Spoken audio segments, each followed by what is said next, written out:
to the Marina Skua podcast. My name's Marina. I'm a dyer and knitwear designer based in Wiltshire in the southwest of England, and this podcast is about the stuff I make. It's the projects I'm working on. Usually my knitting is my own designs these days, and some of the things I've been dyeing. I dye both yarn and fibre, and I focus on getting my materials from as locally as possible, so definitely within the UK and from the West Country if I can. So today I'm going to show you a little bit of what I'm knitting, what I'm wearing, and a bit later on there'll be a little bit of spinning, and if the weather behaves itself, which it's currently not, I'll show you around the garden. It might not be looking at its best because we've had endless rain for a while now, but I know a lot of you are keen to see, so hopefully I can make that happen. So yeah, first off, what I'm wearing, you'll notice big flappy sleeves. This is the Welana cardigan, which was released in Making Stories magazine issue 11.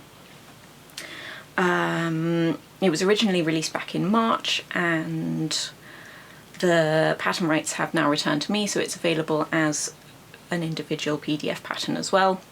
I have just a few copies of the magazine left on my website, so those are available. And if you're in the UK and looking for somewhere to get issue 12 from, which I also have a design in, I have pre-orders up on my website, so I'll put links for those down below. Let's just see.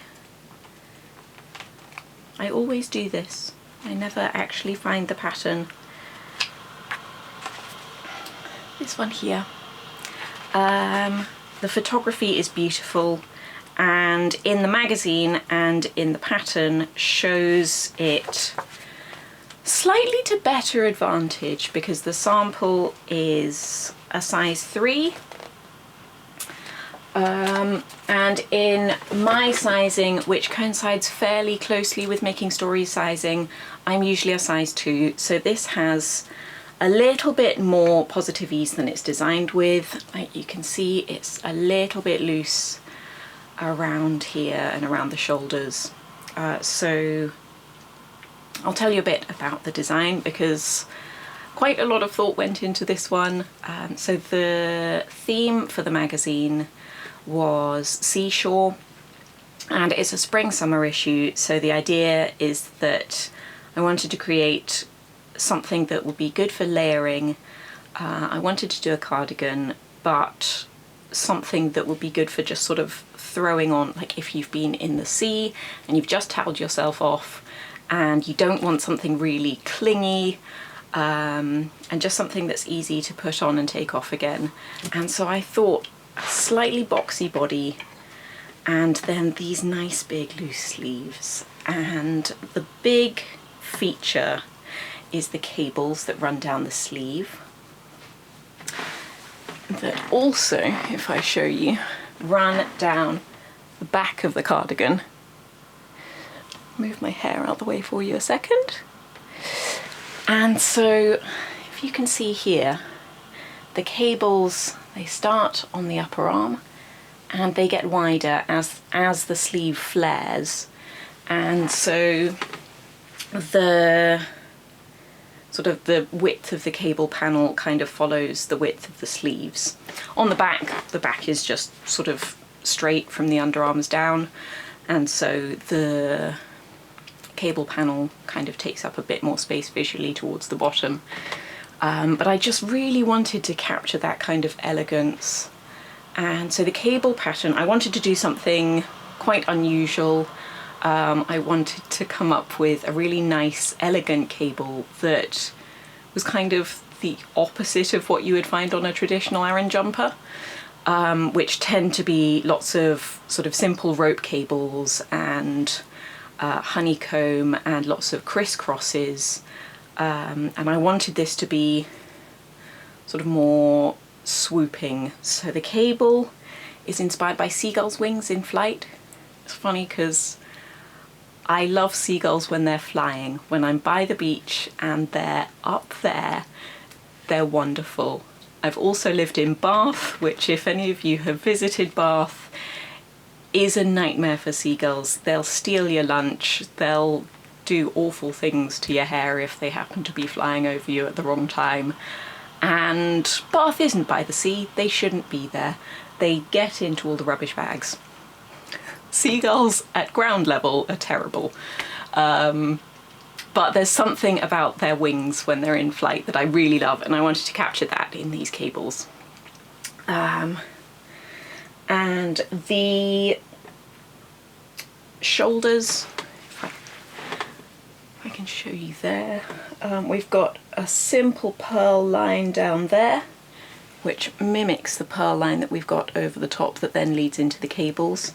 So this is a raglan. Again, the yoke is a tiny bit deeper than it should be on me because this is a size too big. The raglan is a compound raglan, so the increases, because it's worked top down, are worked not at the same rate for the body and sleeves. So a classic raglan, you would increase for the front, back and sleeves every round, increase at the same rate, which gives you a 45-degree angle, but can lead to problems with not very good fit because depending on the size you're making, you can end up with really weird proportions between body and sleeve sizes. And so this is a compound raglan, increases are worked at different rates, and the pattern includes a table with each size and every row marked out with what increases you should be doing on what row. So you can print that off, tick those off as you do each row.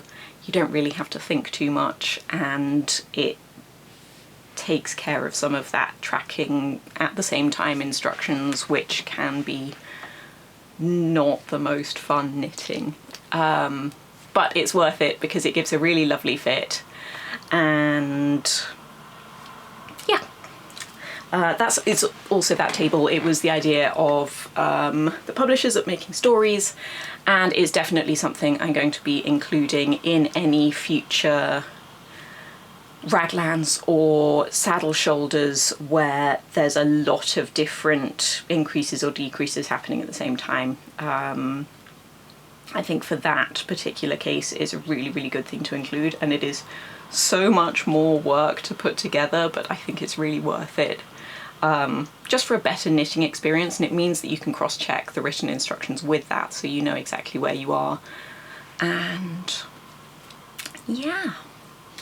Oh, the buttons, if I show you those, they are lovely, lovely sea glass buttons from Lilliput White, which I happen to have anyway. I had bought them from Jo at a show. I can't remember which, it was quite a while ago. And they just fit both perfectly in terms of colour and theme for the cardigan.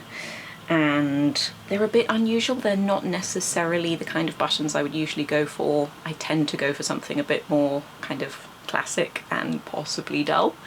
But I really like how they work on this design.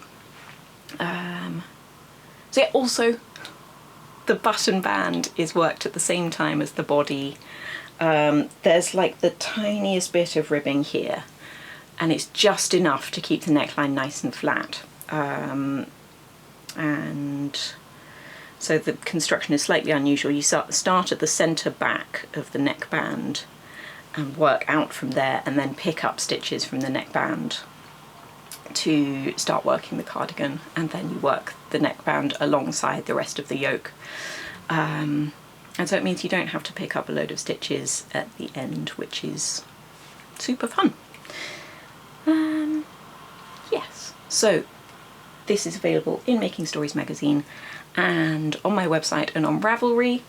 And also I have kits, because I haven't even talked about the yarn yet. The yarn is my Mend It 4-ply, which is a local lambswool yarn. All the fleeces for the yarn are from a farm up on the Mendips. hence Mendip.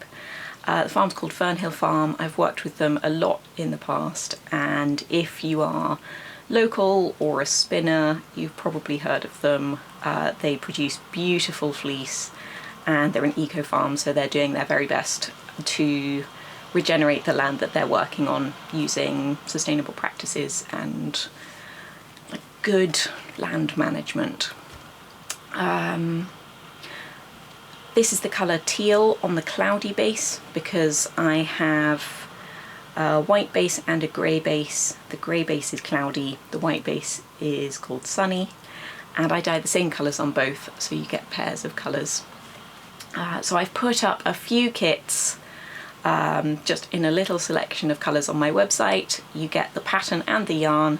You can just select the size you need, so it takes all the thinking out of it for you, and you get a very slight discount on the yarn and the pattern together. And if you don't have the colour you want available as a kit, then you can buy them separately, and that's no problem. But yes, so that is that one. I've been wearing this a lot. Like, I say this a lot with some of my designs, like I didn't expect to wear this as much as I do. Like with Galdor back there, I didn't expect it to be very practical, but it really is. And so this, I don't do the washing up in this cardigan. Like if you've got a day of housework ahead of you, probably don't wear this cardigan. If I'm like, I often get slightly distracted when I'm outside and end up doing a bit of gardening, but if it gets to the point where I want to start like pulling bindweed out of the hedge, we have to change out of the cardigan. But if I'm just around the house, knitting, doing some computer work, playing with my kid, it's fine, it's lovely, and it's just like a gentle little flare. It's basically a bell-bottom flare, but on a sleeve instead of a trouser. I just love it. It's whimsical, it's just nice. It makes me feel a lot more put together during my day than I usually feel. Yeah. So this one is Welana. Oh, Welana, by the way, is the Proto-Celtic word for seagull, and it might be where the word whale comes from, as in the noise that seagulls make, which I found really interesting. So next on things I have knitted is a teeny one. This is just a little headband. It's a very simple little cable design. It's mostly cables, and then there's a little bit of ribbing just at the bottom there, because I like to have a bit of ribbing just at the back of the neck.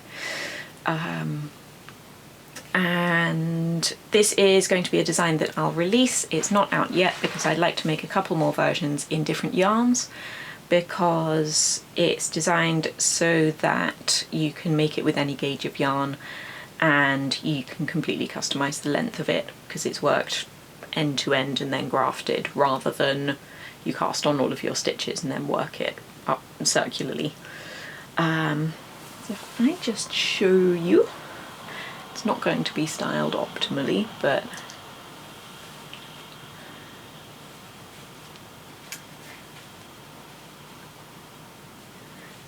there we go. So it's just got a sweet little cable pattern, good for keeping the hair out of the face while you are doing stuff. I often wear my hair, like I twist it like this, because my hair is naturally completely straight, and then I just tie those bits together in a low bun, and I think if you get sort of more, I don't know, if you see my hair like this in photos or anything, probably means that my hair just isn't dry yet, because I don't have a hairdryer.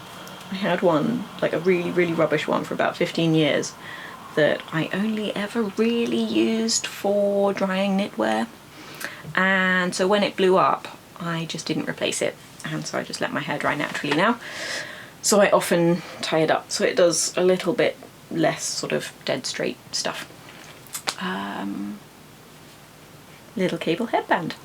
So it's designed that you will be able to knit it in any gauge of yarn. This is an unspun yarn. It's a pencil roving from Fernhill Farm again. I've held it double here. I usually don't really like unspun yarn for garments and things that are going to receive a lot of wear. I basically think for like elbows and cuffs and hems and things where there's a bit more strain on them, it just tends not to hold up as well, and I am quite hard on my knitwear and I like to make things that are going to last. I don't really keep things for special that much, and so it needs to be able to withstand daily wear. But for a headband, durability not so much of a problem. You just need to make sure that there's a nice little bit of stretch in the yarn, so that it'll stay on your head nicely and keep your hair in place. So I'm planning on making a couple more versions, just showing how it looks in both different weights of yarn, but also like some hand dyed stuff and just how different yarns affect how it looks. And then I'll be releasing that one probably before the next podcast episode. But if you'd like to hear when that comes out, sign up to my newsletter, because that's the best place to hear when new stuff happens.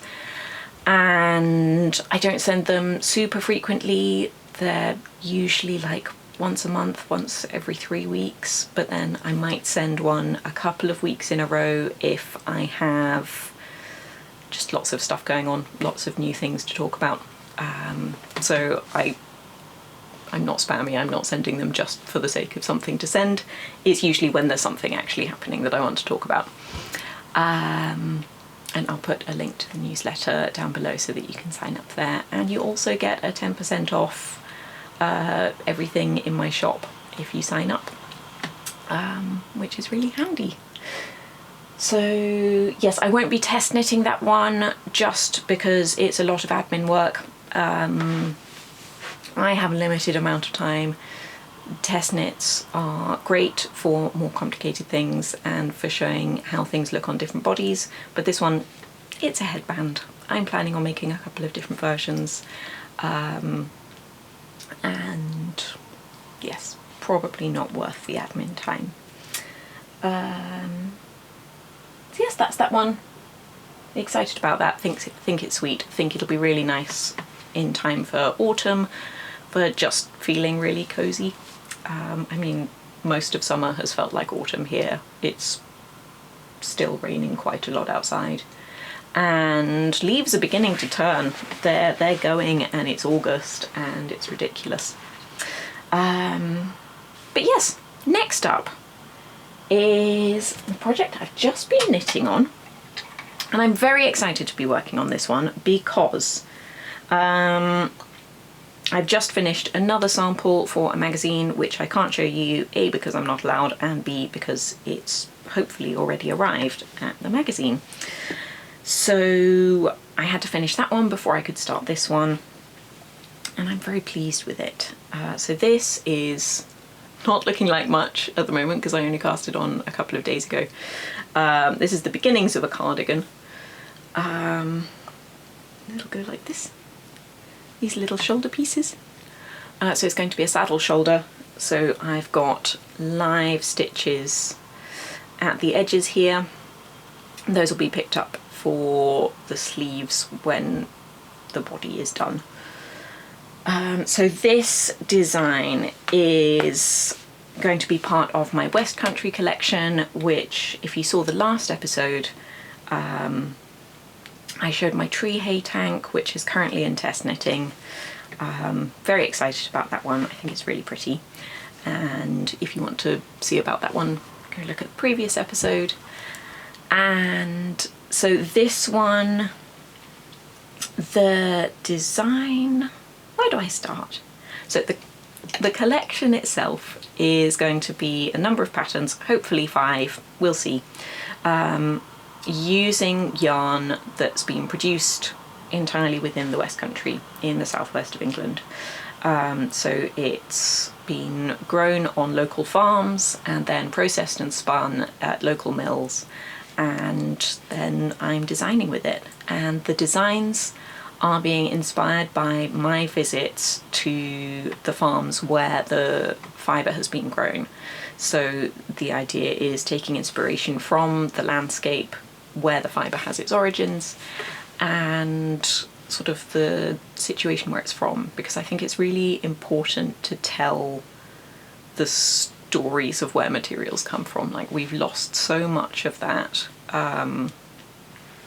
just with globalization in general. And when you're working with local materials, it's so nice to have some sort of connection to those animals and the farmers and the land that provided those things.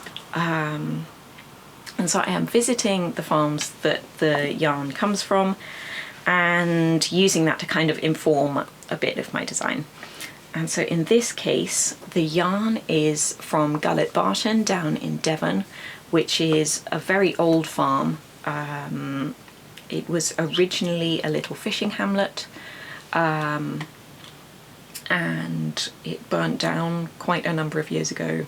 I can't remember exactly how long ago, but the whole place was rebuilt in arts and crafts style. So it's the main house and then a number of other houses and other buildings.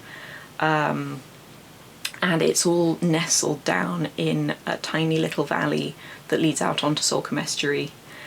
And it's an utterly beautiful place. You know, you wind down Devon lanes, and I went in the spring when all of the hedgerows were doing their magical thing, and it's incredibly quiet because it's all private land. There are no through roads, so you just don't hear cars and things there.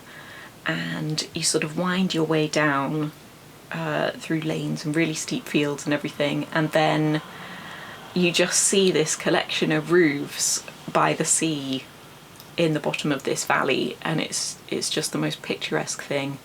And that sort of image is kind of what inspired the design. And so we have, I don't know how well this is going to come across. We have a little valley and a little roof in it. I can show you some of my swatches where I've done a bit more of the actual cable. So this is the original one I did. You can see it's in a darker yarn, and the cables don't show up quite so well, so I made some tweaks for a second swatch. This is more swatching than I usually do for designs, but I really wanted to get this one right. So slightly smaller swatch, but it was just sort of proof of concept to make sure that what I was doing was working. Valley, little roof. And then I've introduced a little contrast edging, and I've been playing around with that. That's the teeniest little pocket. Just checking sort of construction methods and things. The cardigan is going to have pockets.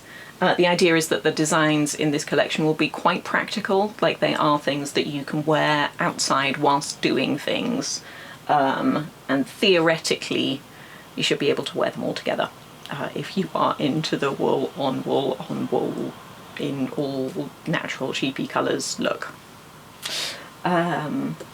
That one is just a little stockinette swatch, so you can kind of see there, hopefully. The yarn it's got some texture to it, it's quite rustic, and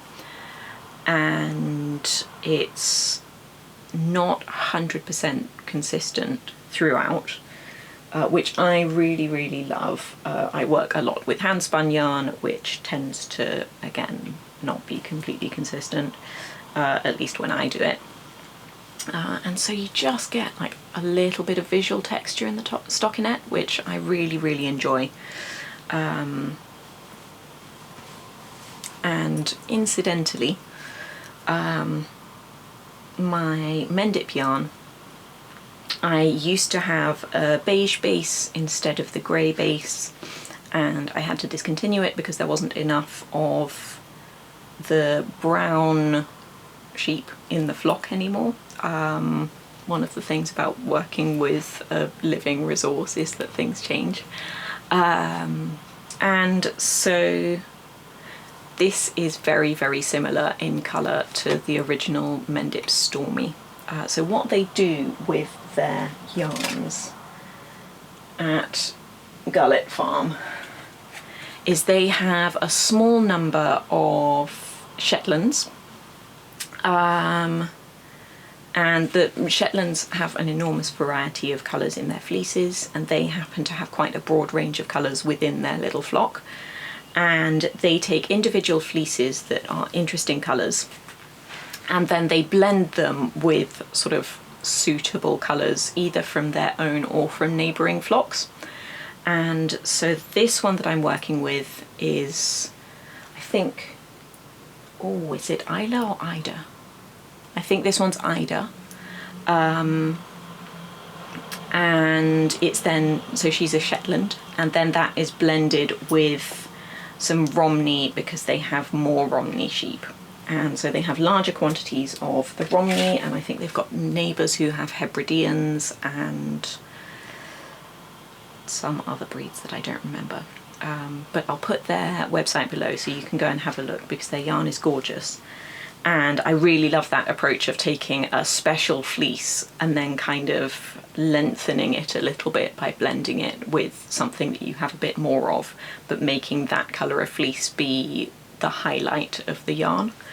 And so I'm really enjoying how this is knitting up. It's a 3-ply yarn, it's a DK weight, mostly, and I think it's, you know, it's not super scratchy or anything. It's also not super soft, but I think it'll be nice and durable for a practical outer garment that you can either wear under a coat or on its own during like transitional weather and things. It's not going to be a super fitted cardigan, and the idea is that it will be unisex. So yes, early stages with that. But I'm very excited to be working on it. I am going to have an awful lot of stockinette to do before I get back to the cables, but that's all good. It's knitting up faster than expected, which I'm pleased with, but that might just be like beginning of project optimism.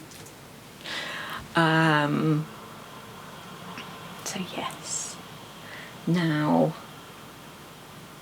I think I'm going to talk a bit about spinning. So I did show this last time, but I haven't actually started spinning yet. And so here I've got a nice little basket of nests, which is how I prefer to spin my fibre.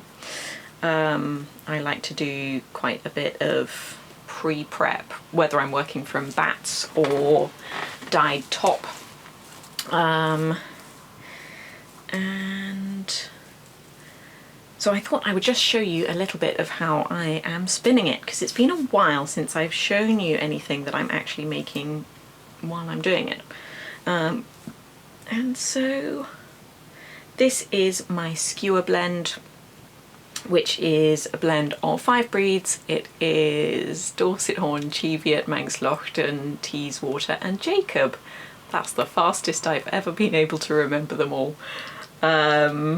It's a bit of a mad blend, but I really enjoy it because I specifically created the blend to combine characteristics I really like from spinning fibre. So there's a nice bit of sort of toothiness and friction there, but also not too much drag, and so it drafts really nicely and easily. And there's also a lot of natural colour in there as well. If I show you this, just here is how the undyed spins up. So it comes out as a nice sort of warm browny grey. And then This one, so I've spun quite a bit of skewer blend. I spun some up for a skirt. I did that as a sort of 2-ply worsted, approximately DK weight yarn. This one, I'm also going for a 2-ply, but I'm spinning it sort of as finely as I can go. And so I will just show you a little bit of how I'm doing it.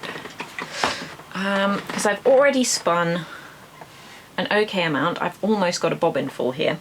I'm awful about overfilling bobbins. It's just how I do it. Yeah, so I'll show you and then I'll start spinning a bit. So I've already spun, as you can see, almost a full bobbin here. I will be able to fit a fair amount more onto there because I basically just, I get to the point where I'm spinning until the singles are basically meeting the inside of the flyer there. Definitely not the way you should do it, but it is the way I tend to. So you can probably see here I'm spinning quite fine. And I'm doing, what am I doing? I am not worsted spinning, but neither am I doing a proper woolen spin. So I'm doing a sort of medium draft, and I'm not smoothing or compressing, so I don't know if you can see there's a fair bit of fuzz to the singles there, which I think is really fun. And yeah, I'll show you how I'm going.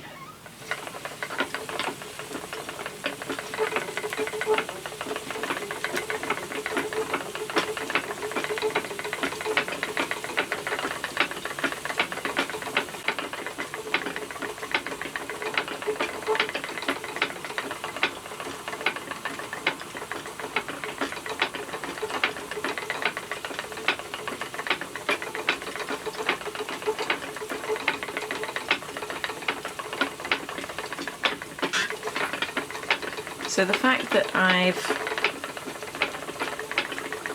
both slightly pre-drafted my fibre and split it down quite a lot means that I am able to spin it quite fine. Like I think the main thing in being able to spin fine, not just physically but kind of mentally, for me, splitting it down so that you don't have to spend so much time spinning the same little bit of fibre, if that makes sense. Like if you're working from top and you don't pre-draft or split or anything, because you've got so much more width of fibre, you'll spend a lot longer working on the same little section. Whereas if you split it down, you spend a lot less time drafting, and you know, you've already done quite a bit of the drafting work, which then makes spinning quite fine much less tedious.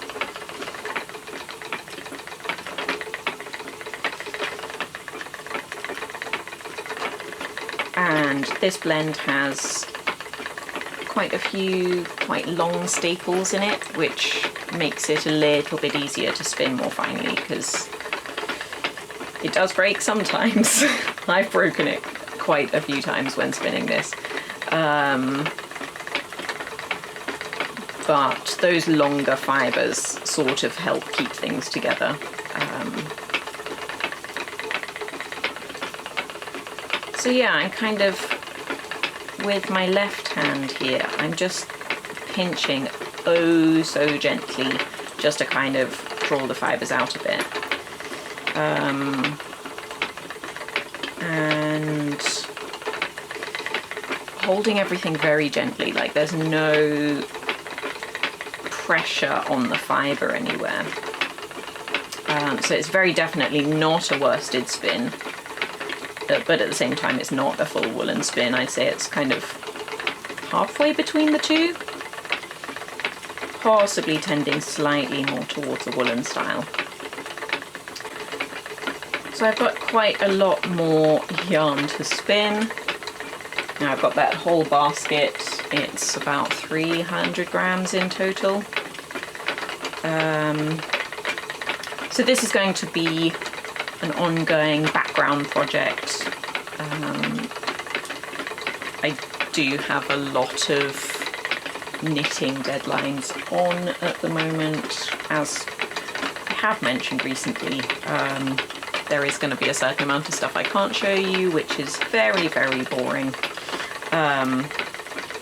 So even though it might not seem like it, I am very busy knitting away. And so the spinning is probably going to be taking a sideline for a while, but I might allow myself a bit of spinning time on evenings and weekends just to vary up the wrist motions, if nothing else, because I have to keep looking after my wrists. If I do too much knitting under too much pressure and get tense about it, then I'm liable to injure myself. And so a little bit of spinning probably won't go amiss, just to kind of vary up what I'm doing.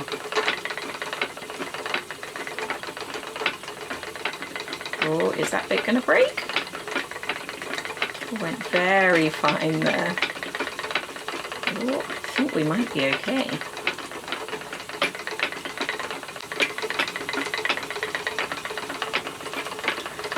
So that's how I'm spinning this. I'm sort of going as fine as I can reasonably go. I think I'm probably going to use it for a weaving project, but I don't know what yet. It'll sort of depend how much meterage I end up with once all the yarn's finished. And so I will be plying it up as a 2-ply, as I mentioned, and I think it's going to be fairly fine. It'll obviously bloom a little bit once it's finished, but that's why I'm not compressing it while I'm spinning. Because I weave on a rigid heddle loom and I can't weave too fine on the rigid heddle loom just because of the constraints of how the loom works. And so I am hoping that I can weave it up and all of that fuzziness and the air trapped in it will kind of help fill in some of the gaps in the fabric, to make it not super dense but also not see-through. But we'll see how we go. Yes, so this is the Skua blend that I'm spinning up. This colourway is long since sold out, but there are currently a few colourways in the shop of both the Skua blend and my Solace blend, which is the other one I have, which is bouncier and lighter and a bit more kind of less moody looking. And so yeah, there are still a few colours of those in the shop, so if you missed out on the initial rush, some colours have gone, but there are still some more if you would like to go and have a look. And just while we're on stuff that's in the shop, I wanted to show you, because I've realised I've never shown these on the podcast and I think they're really nice. I have a little limited edition collection of my Mendip yarn in the shop at the moment, and it was a little spring collection I did, and it's these 4, so we're going for kind of greeny pinky vibes. So these 2 you can probably see are on the grey base, so this one in particular, this one has a lot of the natural grey showing through, but then has these areas of sort of burgundy and rust, which I really, really love. And that one is, I was trying out a new dye method with that one to get more of the grey showing through, and I quite like it. It's just got a sort of no, it's moody, but it's got nice bits of the grey showing through, and I think it'll knit up really pretty. And then this one, again, we've got some grey, but not quite as much. This one's mostly green and yellow. It's called Euonymus. Oh, I've forgotten what I called this one. City Sunset, of course it is. This one's Euonymus, after the evergreen variegated shrub, which has green and yellow leaves, or green and white leaves sometimes, but I tend to think of the green and yellow one. And then on the sunny base we have slightly lighter, more actually springy vibes. This one is Blossom and this one is Summer Pudding. They've both got a similar kind of peachy, pinky, salmony colour in there. Blossom then has a lot of this kind of sagey green. It's a tiny bit of a stronger green than this room is, but not too much so. It's basically pink and green, and then there are some like slightly moodier bits just where those two colours meet. And I really like this one. And then this one is Summer Pudding. It's got, again, that pinky colour, but much lighter areas of pink and some of the natural white showing through, and then this darker kind of burgundy-ish purpley colour that kind of pulls through from this one. So I tried to sort of tie these colours together like that. So you could do them as a bit of a gradient that kind of goes from dark through light to dark again. You could use them all in a project together, you could use a couple together. Yeah, they're just nice. And so this is the Mend It 4-ply, but also back here I have them on the DK as well. And those exist. I thought I would draw your attention to them. I've been really enjoying dyeing limited colours recently, limited edition colours recently. It's super fun for me. Like, I really like my solid colours, which are great for things like this, and also for colour work I really love them. Like, this is just such a good colour work yarn, but the actual dyeing of them is repetitive because I need to make sure that they're as consistent as possible. I need to make sure that the colour comes out fairly even, and that they're repeatable, so I have to weigh out all of my ingredients. Whereas limited editions are super fun, they are a lot more creative, and I don't have to worry about writing down recipes for things. And so I'm thinking a bit about how I approach limited edition colours in the future, just because so far I've not had a particularly strong strategy on how to do them. For my fibre, I do them all as limited edition colours, just because that's the way I've started doing it.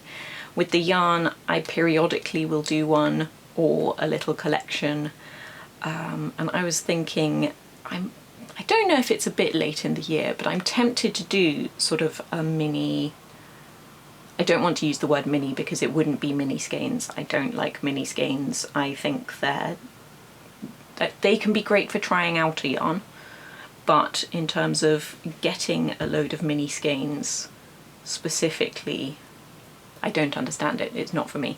The fact that there are so many people like looking for projects to make with their mini advents, it's like, it feels like you don't need that. No shade on anyone who enjoys that, because I entirely get the appeal, but I'm quite a practical person and I want, like, I don't go in for mystery knit-alongs. I want to kind of know what I'm doing, what I'm getting, and feasibly what I can use it for. But I was thinking of doing a kind of modest advent, maybe of like something like that, where I would do 4 50-gram skeins, and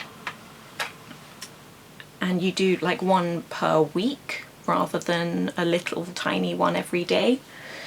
And then I could either do that as a mystery for people who like that surprise, or just have photos of them up front, and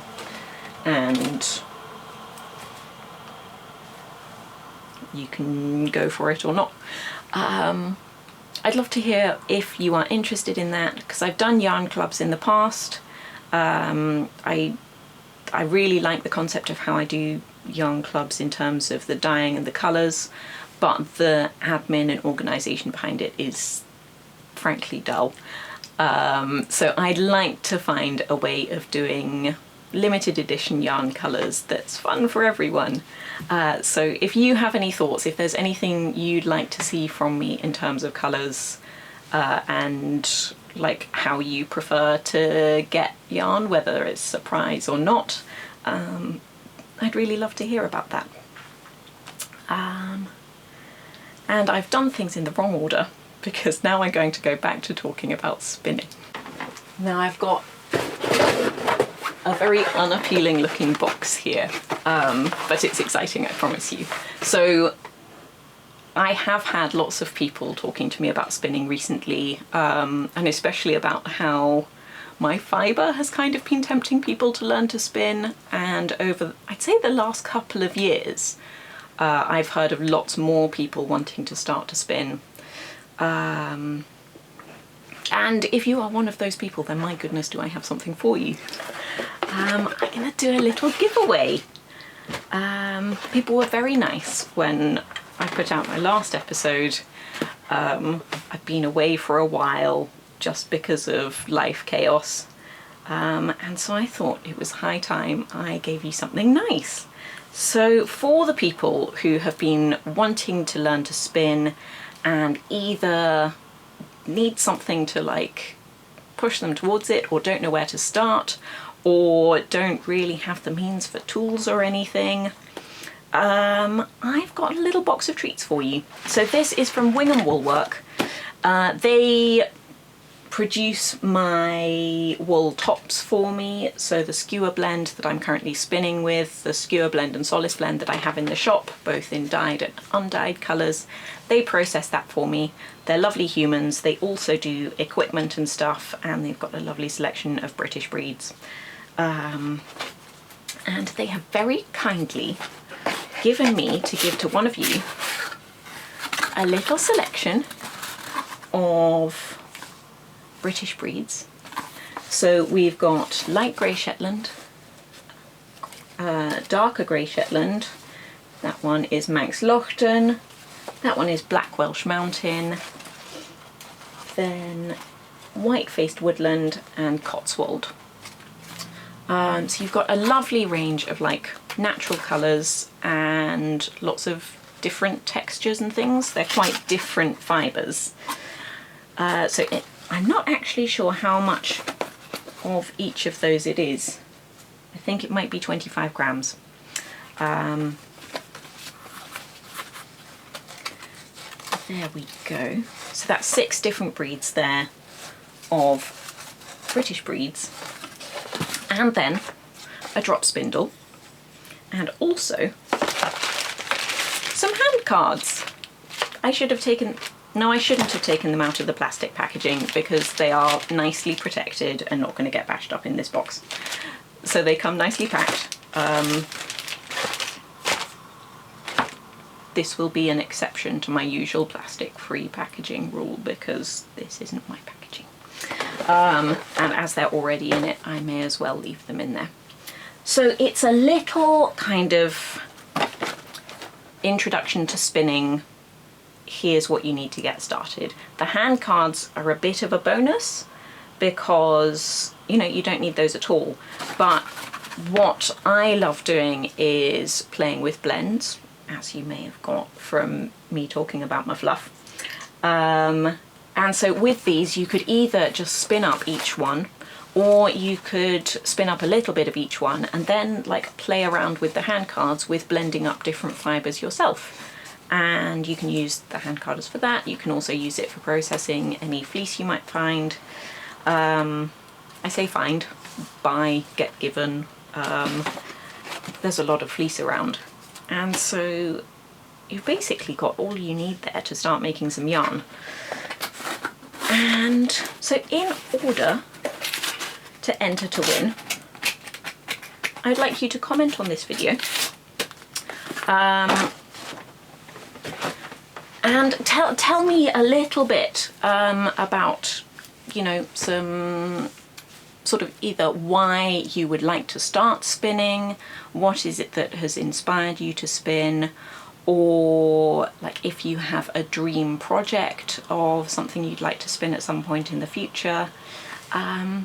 Just something along those lines. I'd really like to hear about, you know, I love hearing about why people craft and what it is that interests them, because I think a lot of people can approach it from different directions. Like, I'm quite obsessed with process and a tiny bit of a control freak, and so I like to know how to do as many of the processes that go into something as possible.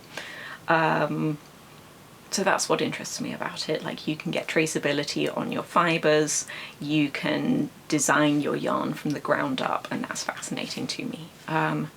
So I'd like to hear from you if you would like to enter to win those spinning goodies,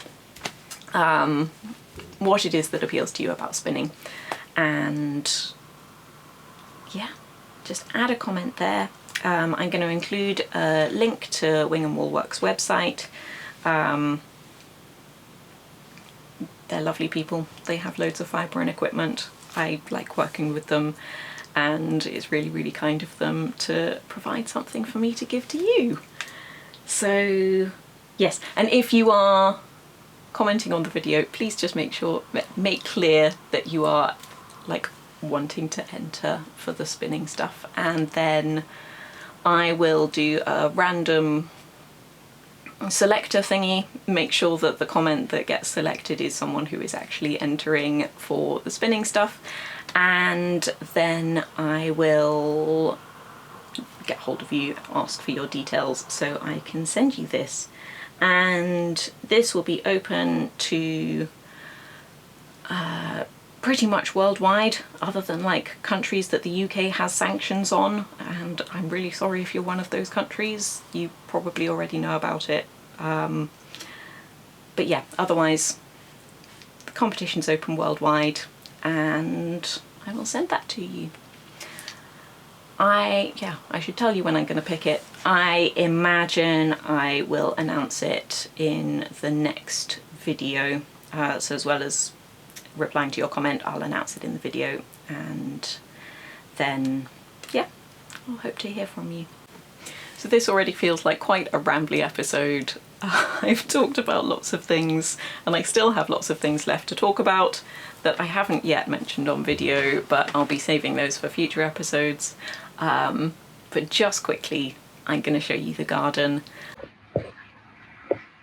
So we're just going to take a quick look at the front garden. I hope you're going to be able to hear me okay. It's a bit windy, the weather's not great, and also the garden's not looking at its best. It's a bit messy. I have a habit of pruning things and then just throwing them on the ground, so yeah.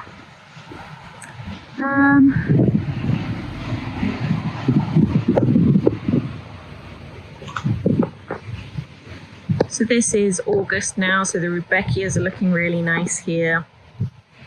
I love this potentilla. It's one called Monarch's Velvet, and this time of year it's just lovely, and the seed heads also dry really nicely, so they look lovely in the winter with frost on them, or for dried arrangements in the house. Just got really dark purple gladioli beginning to open there. Sweet peas have not done well this year at all. I think I planted them a bit too late. This tall thing is sorrel, which I absolutely love. I let it bolt and go to seed because I just think the seed heads are so pretty. That rose up there is too pink, and I think at some point I'm going to have to try and dig it out.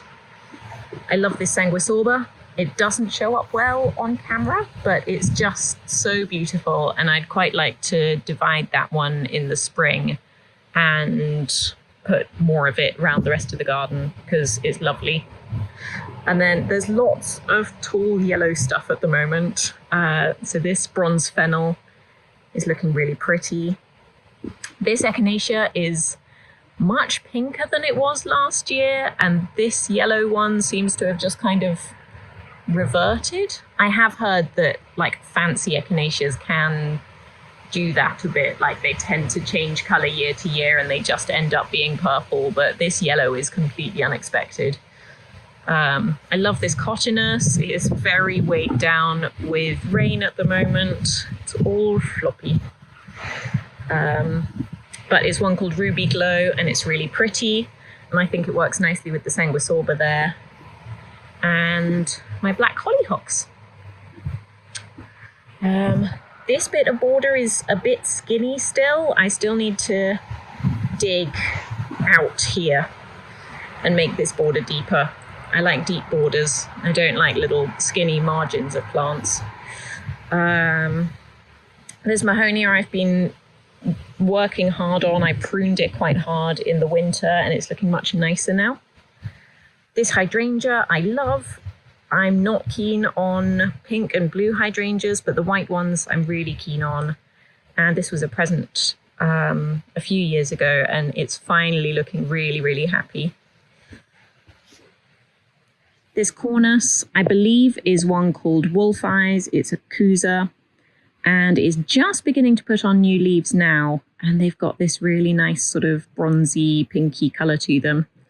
You can see the stems that have been growing this year because the leaves are so far spaced out. The stems are a lovely colour.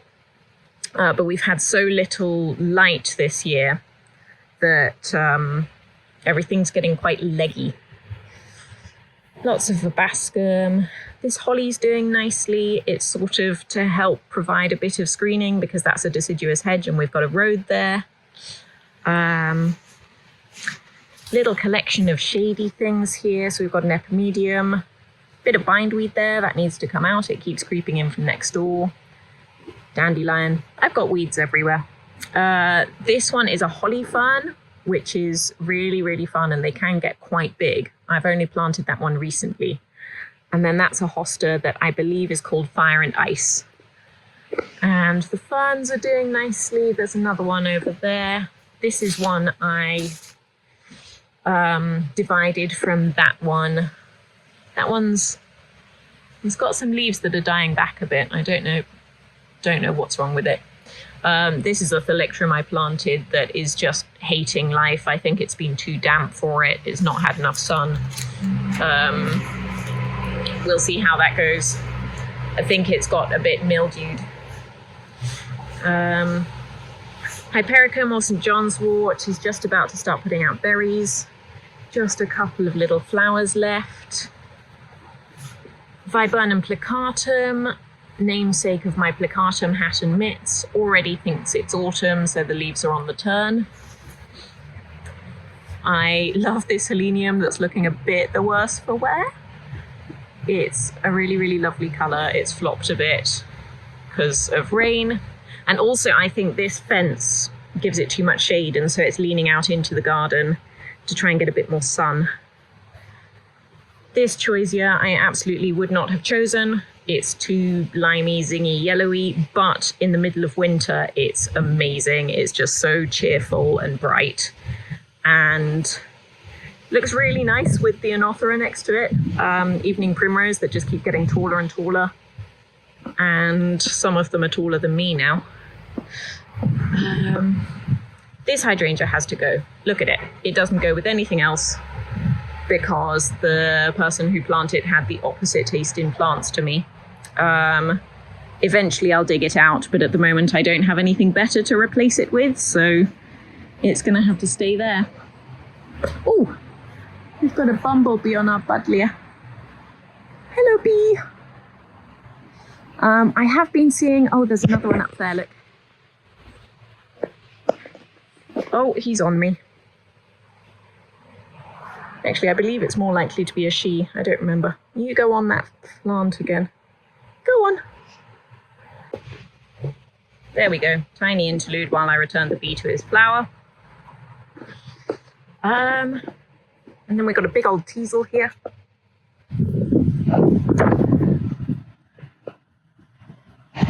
And yeah, that's sort of the garden.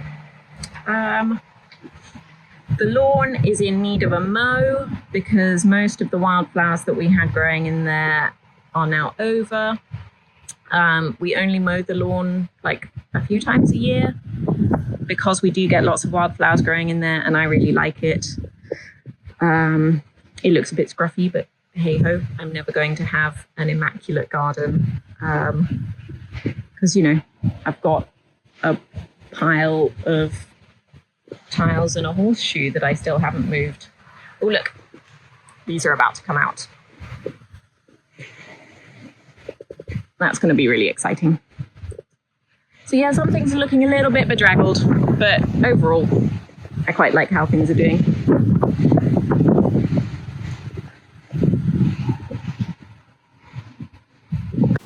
So the garden isn't looking its absolute best just because of the weather. It's been beating it down with rain, but even so, I hope you've enjoyed that little look, and yeah, I'll keep you updated over the next couple of months on how it's doing. If it looks significantly different in time for another episode, I'll share. I just love seeing how it's growing with the seasons and like comparing it to last year when I had still only just planted certain bits. It's lovely to see it growing and feeling like some of my work is paying off.